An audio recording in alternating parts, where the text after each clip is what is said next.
Selamat malam, Assalamualaikum warahmatullahi wabarakatuh. Buat teman-teman di Pekanbaru, sekitarnya, Riau, dan di seluruh Indonesia. Kali ini saya kedatangan teman Sambala 18, channel Sambala 18 kedatangan seorang seniman yang lama bergelut di Jakarta, juga beberapa kali syuting. Beliau panggilannya Excel atau Dian Excel. Pernah ikut di Indonesia Mencari Bakat ya Bang ya, terus itu mengisi di Fata Morgana Trans 7, juga merancang atau pencetus partial efek ya, partial efek ya. Jadi teman-teman dimanapun berada saat ini, saya dan beserta tim Sambala 18 mencoba investigasi kepribadian beliau, karena kebetulan beliau orangnya introvert itu pendiam dalam ide dan imajinasi dan penuh dengan mimpi-mimpi. Jadi kalau kita temannya nggak kreatif, justru beliau lebih banyak cenderung diam dalam emasnya. Oke, Bang, disapa teman-teman kita Bang yang di Pekanbaru, Riau dan sekitarnya seluruh Indonesia dengan Bang Excel. Dimana mau berada, silakan Bang untuk kenalkan diri. Terima kasih Bang Jo Semar, salah satu spiritual yang sudah cukup senior kan baru ya Bang ya. Ini suatu kebanggaan buat saya juga diundang sini. Akhirnya setelah sekian lama kita berencana bisa ketemu juga malam ini, dan juga mudah-mudahan bisa mengobrol santai dan juga ada manfaatnya buat banyak orang. Amin, amin. Jadi teman-teman dimanapun berada, tema kita bicara dengan Bang Excel malam ini adalah melihat sejarah peradaban dunia dari sudut pandang metafisika dan spiritual. Jadi kata-kata ini memang sudah umum ya, tapi mungkin pengkajiannya mungkin dari sudut yang berbeda dan verbalisasinya mungkin akan lebih berbeda dibandingkan orang umum begitu menjelaskan tentang metafisika dan supranatural, apalagi berhubungan dengan peradaban. Kita berbicara tentang manusia purba, manusia pertama, Adam dan Hawa, atau ilmu pertama, atau konsep ketuhanan, atau konsep keagamaan, dari mana asal mulanya kalau kita melihat arkeolog atau fakta-fakta yang pernah kita baca di artikel ya Bang ya? Benar. Jadi langsung aja Bang Lian, karena saya rasa banyak pertanyaan dari saya pribadi, mungkin dari teman-teman dimanapun. Saya berharap sebelumnya saya dulu yang bertanya nih Bang, sebelum audiens. Jadi gini Bang, Abang sekarang nih saya lihat itu kan di TV. Saya lihat di TV, ada beberapa kali, 2 kali kita ketemu. Artinya saya sendiri, sudut pandang saya ngelihat Abang ini arahnya kemana nih. Soalnya ada kan kalau praktisi supranatural itu kan ada yang main kartu tarot dengan bola-bolanya disebut dengan aliran pramal. Ada yang aliran sulap. Aliran sulap ini pun bakal terbagi-bagi lagi mungkin kan, spesialisasinya di kartu, ya kan?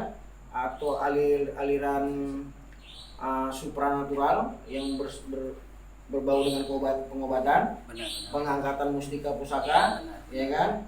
Acting atau kanuragan, banyak sekali. Ternyata di Indonesia ini Bang, banyak sekali aliran-aliran supranatural yang memang luar biasa sebenarnya, karena pengetahuan leluhur kita ini luar biasa diturunkan ke era kita. Kalau Bang Dian Excel ini sekarang ini sedang mempelajari apa, dan sebetulnya kiblatnya itu kemana di antara banyak cabang seni supranatural ini? Bisa dijelaskan Bang sama teman-teman di Indonesia? Benar. Jadi mungkin orang-orang banyak tahunya saya itu magician, karena saya sering tampil di TV itu membawakan pertunjukan magic, sulap atau ilusi yang seperti kita lihat di televisi. Itu ada Master Limbat, ada Deddy Darko, ada Demian, ada Master Deddy Kobuzer yang sekarang udah pensiun. Tapi sebenarnya yang banyak orang nggak tahu itu, saya udah 20 tahun terakhir saya mempelajari dunia supranatural. Saya mempelajari tentang sejarah dunia melalui dunia metafisika dan spiritual. Jadi banyak sekali mungkin pertanyaan-pertanyaan yang timbul di benak manusia. Itu kita pelajari. Saya selama 20 tahun itu mempelajari hal tersebut, seperti siapakah manusia pertama di bumi ini. Karena di dalam agama kita itu kan ada Nabi Adam. Nabi Ya. Adam adalah manusia pertama di muka bumi, dan itu terjadi 7.000 tahun yang lalu Iya. saat dia turun ke bumi. Sementara di dalam buku pelajaran kita, buku sejarah, kita belajar kalau manusia pertama itu adalah Pithecanthropus erectus, atau kita sebut dengan manusia purba yang udah ada sejak jutaan tahun yang lalu. Jadi itu sering membuat perdebatan sehingga orang-orang beragama pun menjadi bingung. Nah, di sini mungkin kita sedikit menjelaskan, terserah sih itu audiens mau percaya atau tidak. Ini kita hanya sedikit menjelaskan. Kalau sebenarnya manusia pertama di muka bumi itu adalah Nabi Adam. Oke. Terus siapakah manusia purba yang tulang-tulangnya ditemukan oleh para ilmuwan? Yang itu kita sebut di dalam kitab-kitab suci kita itu adalah jin. Oke. Jadi sebelum Tuhan menciptakan Nabi Adam, Tuhan juga menciptakan banyak sekali makhluk, berbagai macam makhluk yang mungkin sekarang sudah menjadi tidak kasat mata. Dan sisa-sisanya itu adalah yang ditemukan oleh para ilmuwan, dalam bentuk tulang belulang yang tidak menyerupai manusia sebenarnya. Lebih menyerupai kepada bentuk kera atau monyet. Dan sementara kita sebagai orang beragama tahu kalau dari dulu sampai sekarang manusia itu ya seperti yang kita lihat sekarang ini, tidak seperti kera. Nah, itu mungkin menjawab pertanyaan banyak orang. Siapa sebenarnya manusia pertama? Ya. Terus siapakah tulang belulang yang ditemukan oleh ilmuwan yang disebut dengan Pithecanthropus erectus, manusia purba? Dan itulah jawaban sebenarnya. Oke.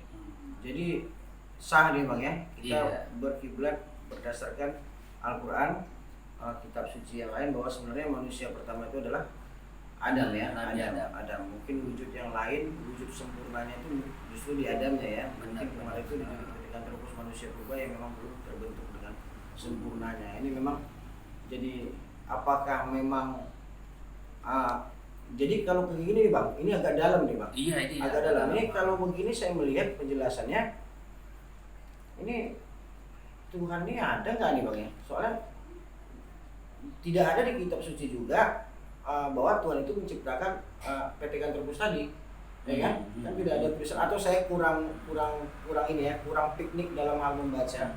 Jadi bisa saja kan, sementara atau ada sejarah-sejarah yang dimulai dari Adam. Dimulai cerita ini, kehidupan ini mulai dari Adam. Artinya sebelum Adam ini ada tapi tidak menjadi cerita di kitab suci tadi ya. Tapi dengan begini sebenarnya kalau Abang lihat, Tuhan yang berbohong atau memang manusia yang tidak menembus masalah peradaban jauh sebelum Adam ada di muka bumi ini? Karena sebenarnya kitab suci yang kita baca itu, yang kita pegang dan kita percaya itu sebenarnya kan, walaupun kadang kita ngelihatnya seperti dongeng. Misalnya seperti cerita Nabi Daud melawan Goliat ya, raksasa. Kalau di Kristen itu David melawan Goliat ya, kalau di Islam itu Daud melawan Jalut yang raksasa. Itu kan sangat tidak masuk akal. Kok ada raksasa? Sebenarnya itu cuma dongeng, nggak masuk akal. Sebenarnya ini yang menjadi rahasia dunia. Kalau raksasa itu ada di muka bumi ini, Bang. Tapi itu udah beberapa kali bukti-bukti kerangka itu selalu ada disembunyikan oleh pihak-pihak tertentu.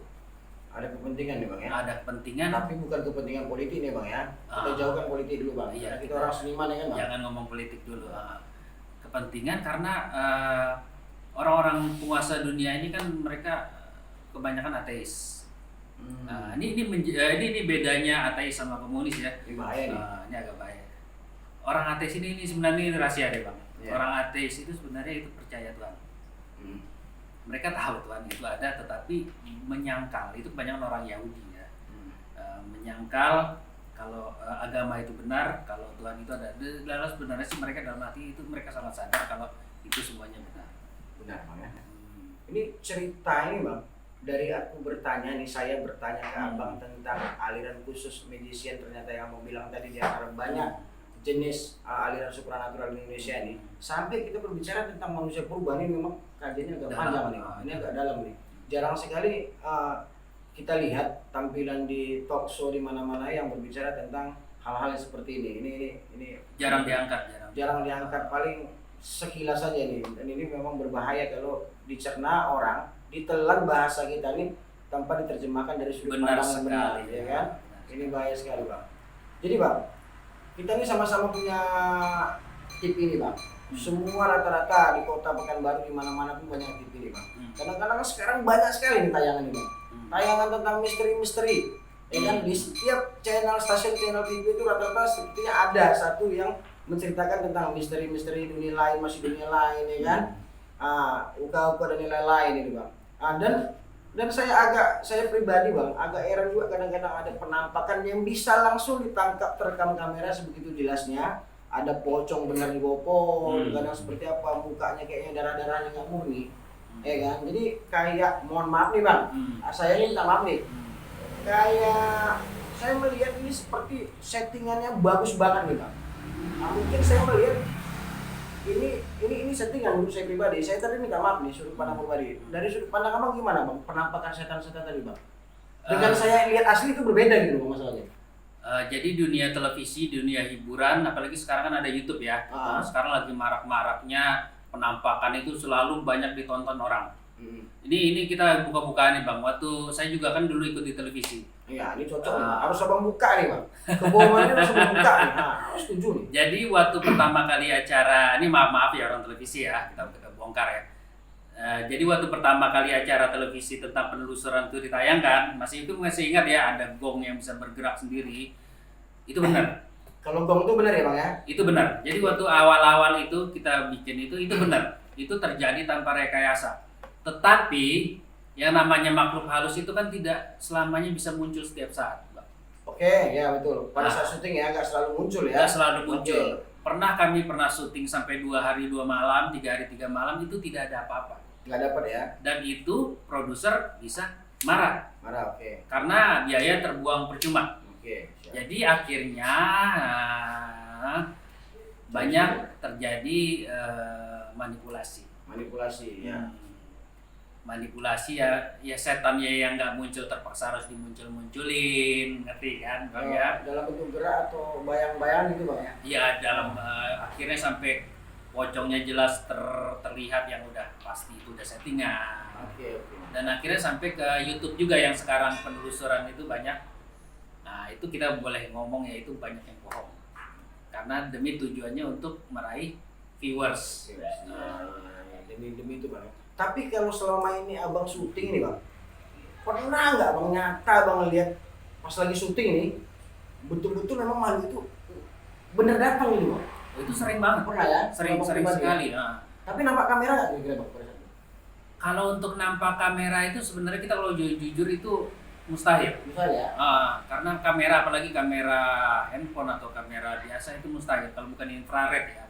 Kalau infrared itu masih masuk akal untuk bisa menangkap sesuatu yang nggak ditangkap oleh mata manusia. Oke, baik. Tapi kalau sampai jelas tertangkap oleh handphone itu pocong yang di depan itu udah pasti itu bohong. Buset bang ya. Tapi waktu syuting abang pernah lihat ya memangnya? Sering. Situ ya, ada ya. Sering dan kru juga sering, dan biasanya itu saat nggak syuting atau kamera nggak on itu mereka muncul. Oh, dia tahu berarti cerdas juga sama Halus ini ya? Ya sebenarnya mereka nggak mau diganggu.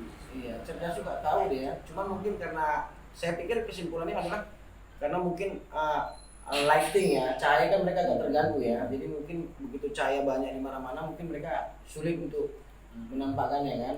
Hukum metafisika kan jelas, artinya mereka tidak nyaman dengan cahaya karena unsur cahaya tadi itu kan unsur positif dan mereka auranya unsur negatif. Jadi hukum kolom tadi bang, artinya positif maupun negatif bisa tarik menarik, bisa tolak menolak yang sejenis atau apa. Mungkin seperti itu bang ya.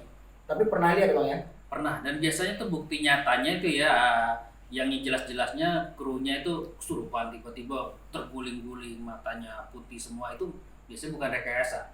Nah itu yang benarnya yang terjadi yang seperti itu, bukan penampakan kuntilanaknya terbang bisa kita syuting dengan kamera, itu kebanyakan itu bohong. Bohong bang ya? Oke. Selanjutnya gini nih bang, abang belum capek nih kan bang? Enggak, belum lah, ya kan? Ada nggak bang, kalau kita main dengan channel TV ini, kita mau main ya, syuting, ada nggak ibaratnya itu hari khusus disiapkan untuk mendapatkan energi seremnya? Contohnya misalnya mesti malam Jumat Kliwon pula, ya kan? atau ada nggak timnya yang memang mau di sini lagi nggak ada setannya tapi dipanggil-panggil supaya setannya datang seperti main Jalangkung, ya kan disengaja dipanggil diundang untuk kepentingan syuting gitu, atau hal apa lagi persiapan lain bang untuk syuting itu, apa mengandung menyangkut dengan hari yang tepat, jamnya memang harus jam 12 malam kah, gitu kan? Atau memang kalau pengalaman di TV abang kan pastinya ada tuh, kita nih jam-jam segini nih kayaknya biasanya ada nih demit nih, ya kan? Atau gimana gitu? Ada nggak itu bang waktu rapat itu disiapkan tuh itu? Ada nggak khusus syarat-syarat itu harus kita siapkan? Ada. Ada ya? Seperti pengambilan gambar itu biasanya mereka tuh muncul, kita mulai syuting tuh dari jam 12 malam sampai jam 3. Oke, masuk akal. Setelah jam 3 apalagi lewat subuh itu sangat kecil kemungkinan untuk terjadi hal-hal yang kayak penampakan atau ada gangguan atau segala macam. Nggak. Setelah lewat subuh itu pergantian hari nggak ada. Udah Karena ya? dari jam 12 malam itu bang, dari jam 12 sampai jam 3 itulah masa-masa vitalnya.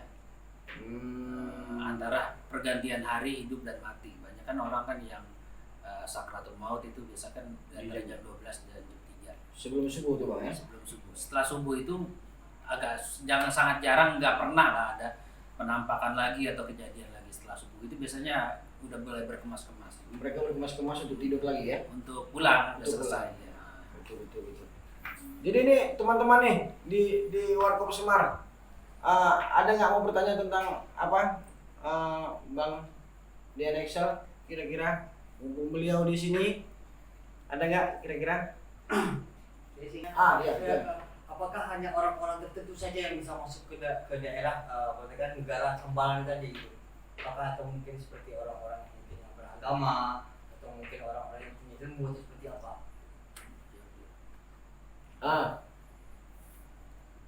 Yang pastinya berilmu. Artinya ilmu itu adalah tonggak dasar ketika kita harus mau melakukan apa. Ibaratnya kalau kita berilmu, rasa ingin tahu kita, peningkatan spiritual kita khusus di spiritual ini akan semakin tergali. Jadi ketika kita berangkat dari sini sampai ke satu tujuan, kita mendapat ilmu, berangkat lagi sampai ke sana sampai tujuan akhirnya mentok, sampai akhirnya di titik koordinat yang kita ingin, kita sudah di sini. Dan disitulah Sambala tadi sebenarnya. Disitulah Sambala tadi sebenarnya. Artinya ilmu yang kita ada itu kita olah, kita meditasi, kita banyak ketemu dengan orang-orang suci dengan aliran yang berbeda tapi punya tujuan yang sama, agama yang berbeda tapi punya tujuan sama. Keilmuan kita tadilah yang bisa menerjemahkan apa kata-kata mereka, sandi-sandi mereka, bahwa inilah Sambala sebenarnya. Artinya memang harus berilmu, harus berpengetahuan luas, ilmu, lakonnya itu ikhlas lah itu menjalani hidup ini. Jadi ketemu energi positif Sambala yang bakal menyedot kita, mendekatkan ke dia gitu ibaratnya. Begitu ya, Bang Dian? Ada yang mau tanya lagi? Ada lagi? Lagi apa?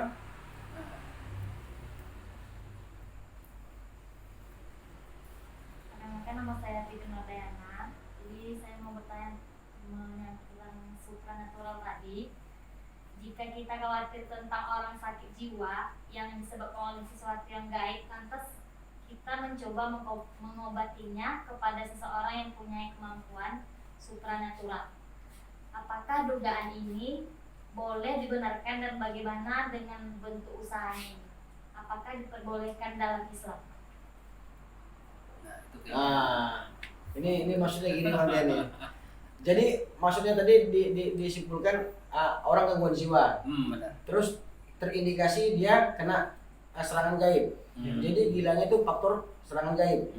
Dan orang yang menyatakan itu gara-gara faktor kena gaib itu dokter kah atau memang dukun ya?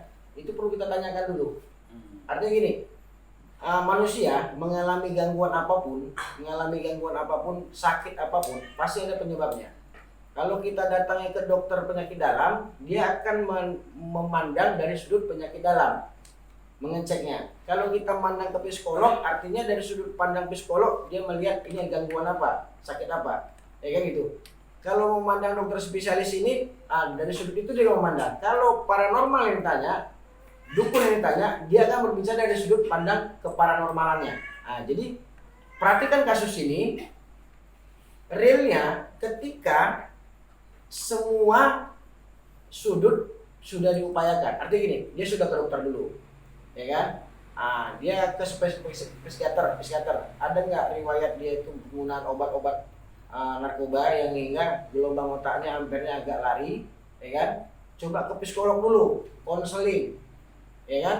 Jadi disimpulkan. Jadi masing-masing itu disimpulkan. Kalau di bagian medis jalur kanan yang tidak ditemukan penyebabnya, baru kita boleh ke spiritual. Nah, jadi berpikir logika, lateral thinking, berpikir dengan cara ini dulu, baru cara yang agak sedikit nyeleneh. Ketika faktanya ini penyakit memang tidak ditemui dari segi medis, psikolog atau yang lainnya, berarti kita berpikir dari sini, baru bisa kita simpulkan. Gilanya orang ini adalah karena ada faktor orang sirik, disantet, air itu diguna-guna lah bahasanya sehingga dia gila, ya kayak gitu. Nah, ketika kita minta nolong ke dukun dan paranormal ini, kita kaji lagi dari agama. Boleh enggak ya kita percaya ke dukun, kan kayak gitu jadi judulnya nih. Boleh enggak ya? Kan kayak gitu. Sementara ada lagi yang lain, misalnya kiai ada, ustadz ada, itu kan, atau pendeta-pendeta ada, kita nggak mikirkan agama apapun, artinya pemuka agama, ya kan? Cuman masalahnya kenapa boleh nggak ke dukun ini kita untuk berobat? Sekarang kalau berbicara seperti itu, kalau memang itulah jalannya dan bisa membuat sembuh, saya pikir tidak masalah. Karena dukun itu sendiri pun, paranormal itu sendiri pun bisa menyembuhkan orang gila, itu karena izin Allah, karena izin Tuhan juga. Kalau tidak diizinkannya juga karena sembuh juga kan? Walaupun kostumnya hitam, labelnya itu seorang dukun. Itu, karena mohon maaf, artinya sekarang ini kita nggak bisa patokan orang tuh pakai baju apa. Karena kalau patokannya itu barometernya orang berpakaian baju rapi itu adalah orang baik, baju putih itu orang baik. Jadi orang nyamar aja semua kan untuk berpakaian baju putih untuk supaya dilabel menjadi orang baik.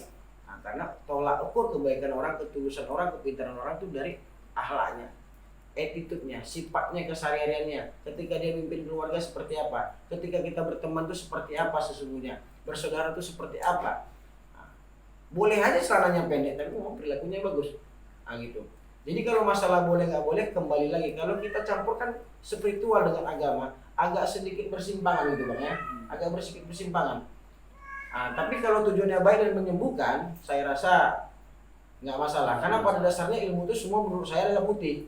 Cuman orang yang menjalaninya agak bengkok-bengkok, jadi akhirnya hitam-hitam sedikit. Karena apa? Karena tidak sama semua pola pikir mereka untuk menjalankan ilmu putih tadi ini.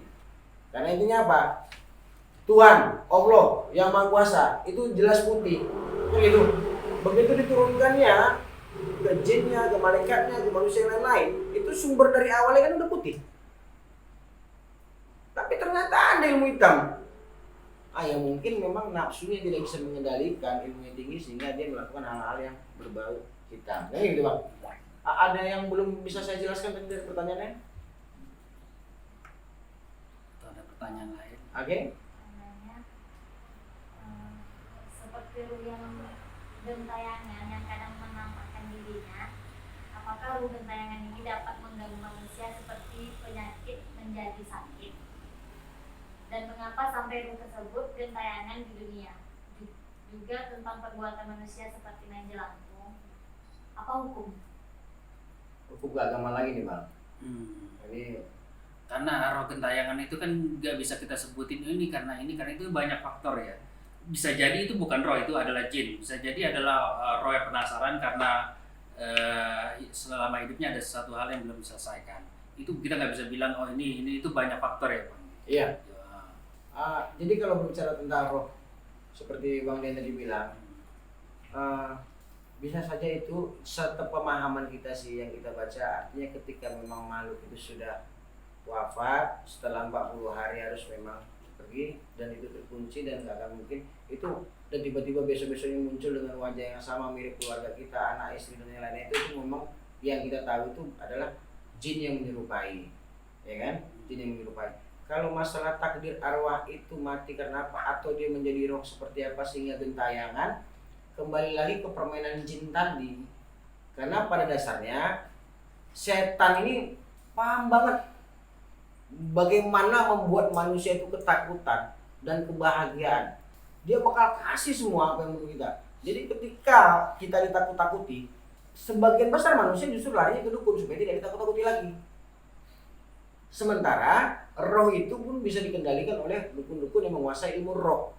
Itu berhubungan dengan santet. Jadi dematerialisasi namanya, menyuruh benda padat masuk ke tubuh seseorang, berubah menjadi kawat, paku, besi-besian atau apa. Itu roh-roh yang gentayangan tadi yang memang disuruh, diperintahkan untuk masuk ke tubuh itu. Tapi namanya ilmu dematerialisasi, merubah zat padat itu jadi halus melalui pori-pori, masuk melalui malu halus tadi dari pernapasan sampai di dalam, dipadatkan lagi, terbentuklah paku tadi, beling tadi, rambut-rambut tadi, kawat-kawat tadi. Santet. Itulah dia kenapa benda padat itu bisa ada di tubuh manusia. Itu adalah permainan roh juga dan dukun, ya kan? Kalau masalah hukumnya sekarang ini kita bingung juga kadang-kadang ya. Level tingkat lindungi kita itu belum mencapai rahasia yang satu itu juga. Ini bener jin kah, permainan jin kah, atau memang ada sejenis roh yang gentayangan yang memang penasaran ketika meninggalnya, kan itu. Jadi banyak narasumber yang sampai saat ini belum valid ketika kita baca sebenarnya ini apa, permainan setan atau tidak, atau roh itu sendiri. Karena ketika wafat dikuburkan 40 hari, mereka sudah ditempatkan di posisi yang tepat, gitu loh. Kurang lebih seperti itu. Kira-kira gimana tadi? Ada yang belum dijawab? Aku nggak bertanya tentang kesulitan Tentang cinta gitu? enggak diri kita sendiri. Oh, kalau masalah diri kita sendiri nanti secara pribadi lah, ya kan? Nanti bisa, artinya ada momennya nanti, ada momennya. Ini secara skala luas. Karena apa? Karena pertanyaan pribadi adek bagi kitanya ini kan nggak bagus untuk dipublikasikan. Tentang masalah gaib. Masalah gaib nggak apa-apa dipublikasikan, dilihat orang nggak apa-apa, didengar orang nggak apa-apa. Oke, satu pertanyaan lagi. Oke, apa tuh? Bang Deden? Jadi saya tuh sering tiba-tiba itu kalau ada yang mengandal di hati gitu kan, ada sesuatu yang ngikutin saya gitu. Jadi apabila dia tuh merasa saya tuh udah nggak enakan, dia tuh sering masuk gitu, kayak kesurupan gitu. Yang nggak enakan siapa? Adik atau makhluk gaibnya nggak enakan? Makhluk gaibnya yang nggak enak sama diri dia, karena dia merasa saya itu nggak enak hati gitu kan. Jadi dia masuk, jadi dia tuh pengen nyampaikan ke orang itu saya tuh nggak enak hati gitu terhadap orang itu. Jadi itu kira-kira kenapa tuh? Bagian atau apa? Ya, malu itu sebenarnya bukan. Ya, sahabat Indonesia dimanapun berada, agak panjang karena memang nggak masalah. Nanti kita coba kolaborasi menjawabnya.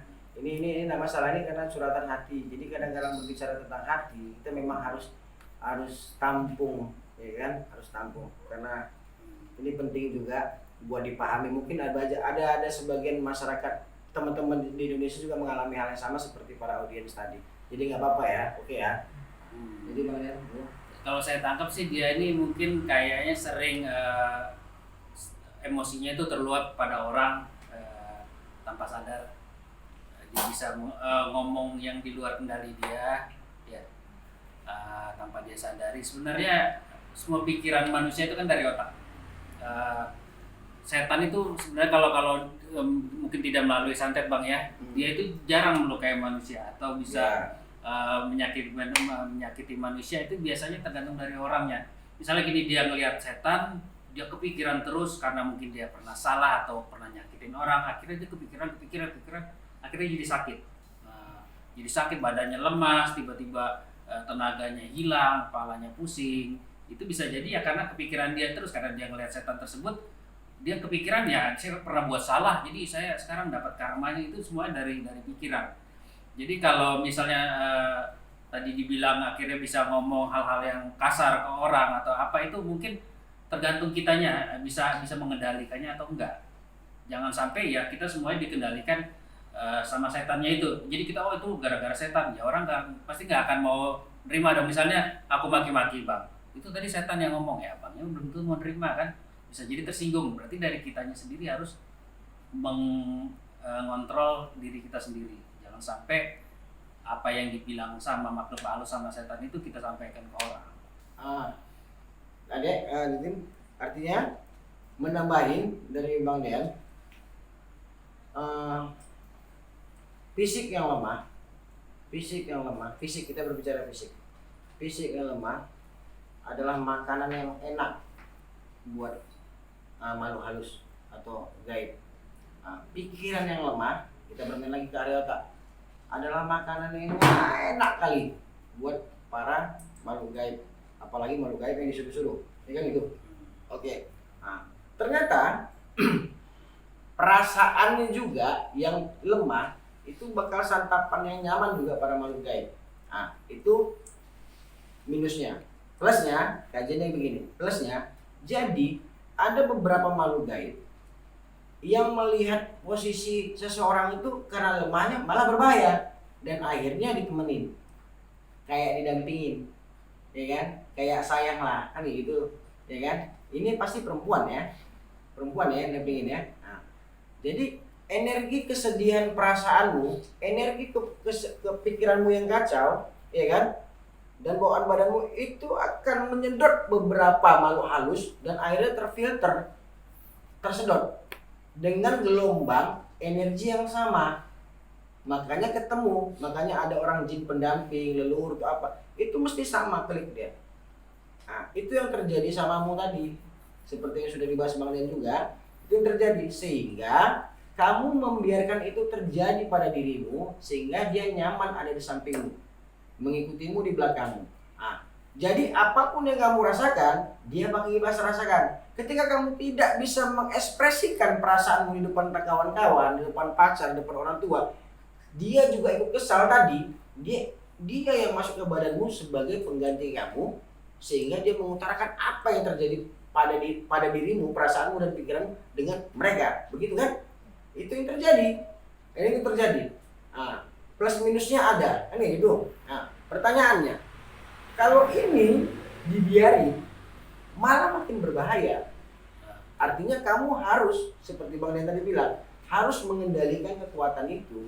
Jangan setiap waktu masuk, karena ada saatnya juga kamu itu harus lebih tinggi. Jadi itu. Jadi kalau nanti efeknya ke teman-temanmu, nanti teman-temanmu bakal menjauh. Anak-anak indigo itu bakal dijauhin orang. Kenapa? Karena bahasanya tidak umum, ya kan? Karena perasaan tidak umum. Karena penglihatannya jelas berbeda. Ketika dia mengatakan seolah ini orang bohong, ini apa entah apa. Justru peradaban ini yang berbahaya karena tidak umum.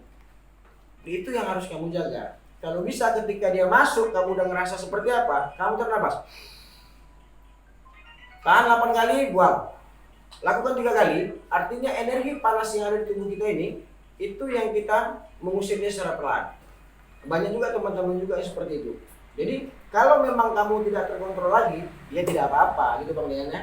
Tapi jangan sering terjadi karena efeknya nanti ke pernapasan, ke jantungmu tidak nyaman, kamu jadi bakal lemah gitu maksud saya.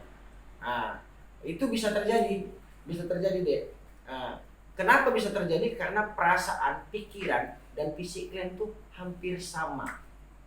Seperti di ilmu kejawen bilang, kakang kawa adi diari-ari, sedulur papat 5 pancar 6 roh. Itu bakal kita bahas di season berikutnya. Seperti itulah makhluk alam Master itu dekat samamu dan merasa cocok samamu. Apa yang kamu rasakan bahagia, dia bahagia, sakit, dia sakit dia. Ketika kamu tidak bisa melakukan ekspresi untuk melawan orang itu, dia datang masuk langsung seminggu-minggu. Positif sih, tapi lama-lama kan nggak baik gitu maksud saya. Itu yang terjadi. Kontrol, mudah-mudahan di kehidupan kedepannya, di hari depanmu malah lebih bahaya, nanti lebih berbahagia. Karena takutnya nanti lagi mau pacar, bahaya dong, ya kan? Kita juga harus fisiknya kuat.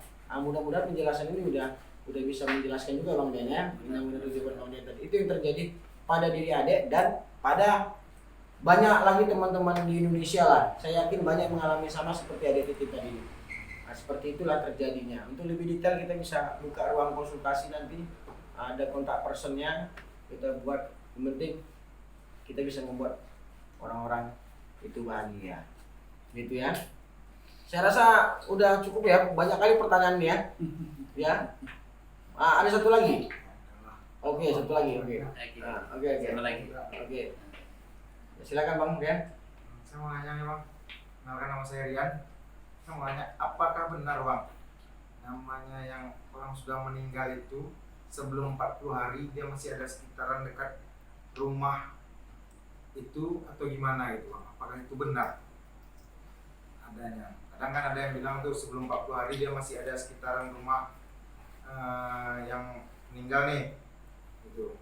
Apakah itu benar nyata atau gimana Bang? Silakan. Jadi ada beberapa yang seperti itu, tapi nggak semuanya. Seperti itu ya biasanya yang masih mempunyai sesuatu yang tertinggal di dunia. Misalnya ada ya hal yang belum dia sampaikan ke keluarganya, nggak sempat dia keburu meninggal. Tapi kalau orang yang meninggalnya sudah dengan nyaman semuanya, udah disampaikan sama keluarga, dia nggak ada utang, biasanya dia langsung ke atas. Itu nggak akan ganggu-ganggu. Tapi kita juga ada pernah kejadian, ada orang tinggal di rumah kita udah kayak keluarga, dan itu dia meninggal. Dia meninggal, dia itu selama hidupnya nggak pernah sholat, dan saat dia baru mau coba sholat, mau coba insaf, dia baru meninggal. Dia datengin kita terus tiap malam sampai akhirnya ya saya sama ibu saya bilang ya udah cukup, jangan ganggu lagi. Dan itu bukan jin ya. Jangan ganggu keluarga lagi, karena ada beberapa anggota keluarga merasa terganggu. Akhirnya ya setelah itu baru dia menghilang. Jadi intinya kalau orang yang masih muncul itu berarti ada suatu pesan atau sesuatu hal yang ingin disampaikan kepada orang-orang tertentu, biasa keluarganya. Berarti intinya memang ada Bang ya, cuma Ada. tidak keseluruhan Bang ya. Enggak semuanya ya. Gitu Bang ya. Oke, Bang, makasih Bang keterangannya. Oke, makasih. Bang Rian. Ada lagi?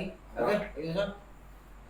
Kenapa setiap orang Sumatera Utara atau Toraja, orang meninggal itu dipanggil rohnya, dia kembali hidup untuk dibanyak untuk adat gitu. Apakah itu nyata atau tidak? Saya pernah melihat ibaratnya mayat itu dalam kondisi mayat dikasih baju semuanya tapi bisa berjalan. Apakah itu nyata atau ilusi gitu? Ini kalau ngomong masalah adat ini kan agak-agak sensitif banget ya. Nah, Ingin tahu aja. Gitu. Dalam kebudayaan mereka memang ada acara membawa jalan ini ya, anggota kerabat yang sudah meninggal. Biasanya itu memindahkan kuburannya ya. Iya, benar. Di Toraja. Agak ini juga ya ngomongnya ya, agak susah juga ya. Apakah ilusi atau memang nyata gitu kan?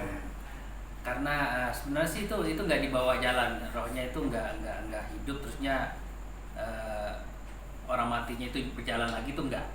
Karena saya juga udah pernah ke Toraja.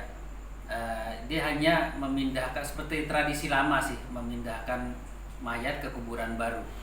Tapi sebenarnya sih ya rohnya itu nggak masuk ke dalam tubuh mayat itu, dan terusnya mayatnya berjalan sendiri enggak.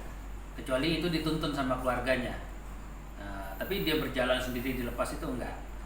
Jadi keluarganya itu menuntun, biasanya 1 atau 2 orang itu membawa ke kuburan, ke tempat peristirahatan yang baru. Bukan berarti dia rohnya pindah terusnya dia jalan sendirian gitu enggak. Karena saya juga pernah ngeliat itunya langsung. Pasti ada yang menuntun kiri kanan kan. Nah, ya ada sih. Ya. Gimana Bang Johnson, artinya gini, menambah sedikit lagi dari yang diceritakan Bang Dean. Topik roh ini memang menarik ya dalam ya, artinya ada kepercayaan. Kita sepengetahuan saya sih memang ada banyak suku bangsa, adat istiadat dari Sabang sampai Merauke, bahwa kita ini memang kaya sekali dengan budaya. Jadi memang agama sebelum datang ke Indonesia itu memang ada ilmunya, ilmu pemanggilan roh, kayak doa hujan, pengen hujan di musim kemarau, itu tari-tarian yang memanggil roh supaya membantu, artinya berseputar yang ada hubungan darah, ya kan, keturunan, bagaimana moyang mereka bisa membantu supaya musim kemarau ini cepat berlalu, turunlah hujan, itu pun dihitung harinya. ya kan? Ada yang panennya kena hama ya. Itu dulu penerapan dulu pun di Indonesia itu juga pernah terjadi, ya kan? Mereka doa-doa tertentu, di situ di zaman agama itu belum ada, ya agama itu belum ada. Kalau saya pribadi sih mempercayai ilmu pemanggilan roh itu ada, tapi di zaman sekarang ini saya ragu kalau ilmu itu masih ada gitu maksud saya, karena belajarnya susah gitu loh artinya. Artinya susah. Tapi kalaupun ada ilmu pemanggilan roh menguasai roh tadi, saya pikir tidak banyak yang bisa menguasai. Dan mereka bakal terbelenggu dengan aturan-aturan yang memang Tuhan tuh kasih. Artinya juga nggak boleh semena-mena. Kalau semena-mena nanti semua roh atau mayat-mayat di kuburan manapun di dunia dipanggil, dibangun, jadi mumi semua kan itu. Jadi apa semua kan itu berbahaya. Tapi ilmu itu pernah ada dan saya pernah baca. Pak Ketua Paranormal Indonesia dunia pun Bapak almarhum Sori Maharaja Sitanggang juga pernah mempraktikkan pemanggilan roh-roh, dan budaya Batak itu dihidupkan kembali melalui masuknya roh ke tubuh dia. Dia akan cerita itu. Jadi ilmu roh itu memang ada, tapi saya ragu kalau sejatinya ilmu roh itu di peradaban digital ini banyak orang yang menguasainya. Paling tinggal segelintir, itu pun udah duniawinya udah memang betul-betul ditinggalkan. Mungkin begitu Bang Johnson, kelima roh tadi ya Bang Rian ya. Ini kita nambahin ya, sebenarnya negeri kita ini sangat unik, sangat beda sekali dengan negara lain. Karena dulu namanya kan bukan Indonesia ya, dulu namanya Nusantara. Ya. Jadi dari Sabang sampai Merauke itu Nusantara kita ini adalah sentralnya, pusatnya segala kegiatan mistis supranatural di dunia. Ya. Sebelum agama masuk seperti yang Bang Jo bilang, itu dulu ada penguasa besarnya, itu ada namanya Ki Sabdo Palon di Pulau Jawa. Di Pulau Jawa sebelah sananya lagi ada Nyi Roro Kidul. Itu kan mereka bukan manusia, itu sebangsa jin. Nah setelah masuknya Islam, masuknya agama-agama Syekh Subakir, nah itu mulai dibelenggu, kegiatan mistis itu dibelenggu.